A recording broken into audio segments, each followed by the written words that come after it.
So the first wave of success was part incredibly, I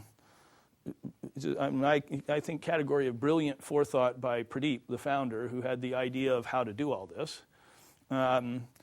It attracted a bunch of really smart people, and it was a very self-selecting process, which is another thing to look for. And I know many of you, and particularly graduate students, have been in and out of companies here.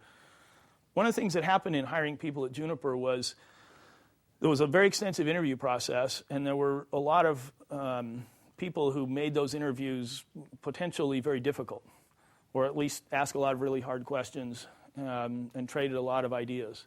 And the self-selecting part of it was that people who were really excited about that and thought that it would be fun to be on a team like that were attracted. And people that were intimidated and said, well, wait a minute, I'm not sure I can be the biggest fish in this pond, or that I'm going to be smart enough by comparison to all these other people, and that might make this not the best move for me, self-selected out.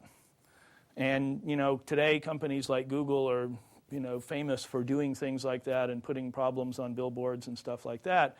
But the principle is very sound, which is that if you bring really bright people together, they are in search of others. And if you put those people who might then join the team in that company or in the mix of those people, it'll either be an incredibly motivating thing, which is good, or not. And so, my encouragement to you would be, don't be intimidated by interview processes or by collections of really smart people in companies. Be really excited about that, because there's much more to learn and much more, I think, that can happen to the benefit of everyone.